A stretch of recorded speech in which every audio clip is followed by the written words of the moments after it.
Some of our earliest memories include music.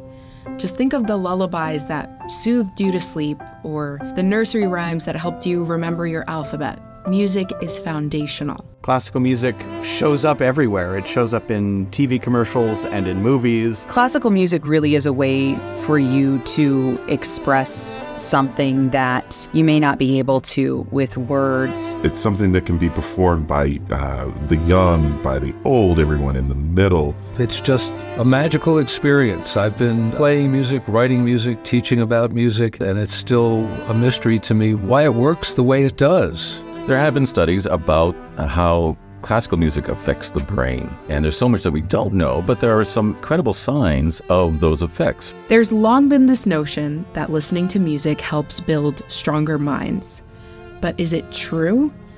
And if so, what happens to our brains? I decided to find out more by heading to one of the leading institutes on the subject, the Brain and Creativity Institute at USC. Listening to music really engages many areas of the brain. There are areas that process emotional content, and they get engaged because you tend to get sad or happy or excited from music. It has a way of impacting both our brain and nervous system that can regulate our physiology and emotions. The systems of your brain play music. It's like an orchestra with each part doing its role and function to make that output possible. Dr. Assal Habibi is an associate research professor of psychology at the Brain and Creativity Institute at USC. She specializes in studying music effects on the brain, and I spent the day with her learning about what goes on, and we talked about the results from recent studies. Music playing has been really proposed as a way of supporting cognitive function. Cognitive abilities are related to attention and memory and calculation. We do have evidence, for example, learning to play music supports the development of the executive networks of the brain. So overall, there's this umbrella that music training helps. If you learn sight reading, you probably have better spatial or visual processing. So that means you might be good at navigation, or puzzle solving, or even architecture. You have to put note by note to get to a measure, and then measure by measure to get to a whole piece. And then repeatedly, there is this stopping your motor movement, listening to what you're doing and correcting it. That is the same mechanism of action when you are controlling your impulses from like grabbing a cookie for lunch instead of having a healthy lunch. There are several tools the Institute uses for their studies. One of the most important tools is this MRI scanner. Assal works alongside Dr. Jonas Kaplan to gather detailed images of our brain. So I went to find him to ask about the insight we can gather from MRI scans. My name is Jonas Kaplan, and I'm an associate professor of research, and I work here at the Brain and Creativity Institute. We help to run this here MRI scanner that we use for research purposes. The MRI machine allows us to do two different things. First of all, we can look at the anatomy of the brain. We can look at the structures and what their shapes are and how they differ between groups of people or across time. When you're listening to music, you're also feeling things, you're experiencing emotions, you might be invoking memories.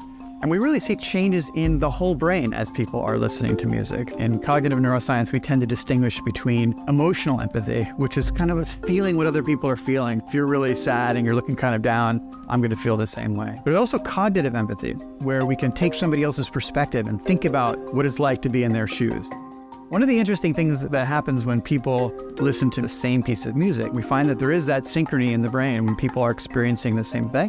And people who are more empathic show more synchrony with each other when they're listening to a piece of music, and they also engage other parts of the brain. We find that people who are really good at perspective taking engage in a lot of visual activity in the brain when they're listening to music.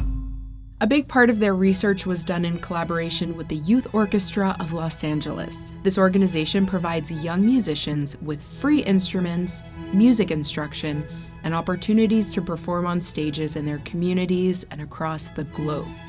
The study with Yola was a dream come true. We started in 2012. We enrolled children in our research study. They were 6 years old when they started, and we've been following them for 7 to 8 years. And over time, we wanted to understand what is it about music training that changes them and in what ways. The study compared 3 groups of children, a group focused on music training, one that was focused on sports, and another group that wasn't engaged in either. By about 1 to 2 years, we already saw advantages in the maturation of the auditory systems of the brain in children who have had music training. The advantages did not stop at the auditory areas. We also saw development of frontal areas of the brain faster in the music group, especially compared to the passive control group of children who were not doing anything specifically. It seems that they reached these milestones of maturation, the children in the music group, at an earlier age, even though they were age matched. Another very interesting results that we were not expecting is there is a white matter fiber that connects the left and the right hemisphere of the brain. It goes from front to back. But over time, we saw that specifically in the children in the music group, there is more robust connectivity between the two parts of their brain.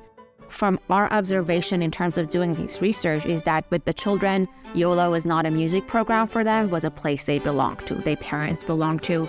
It opened opportunity for their parents to attend concerts, whether that was a Disney Hall or the Hollywood Bowl, places that they would never go. So it just made it accessible to them. The arts remind us that deep down, we are all connected. It's the ultimate form of expression, of people sharing. I can't imagine a world without classical music. No matter when you discover it, from that point forward, it's an important element of your life.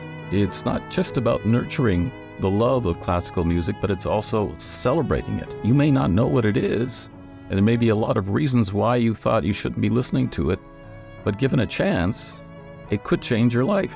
Science tells us that music has so many benefits for our brains. It helps people come together, and it shows us why it's important to preserve and promote the arts. Classical music should be for everyone to experience. And we hope that by the end of this video, if you aren't already tuning in, we've got you interested enough to check us out. So for more information on USC's Brain and Creativity Institute, go to dornslife.usc.edu/BCI and listen to Classical California on the radio or online at KUSC.org and KDFC.com.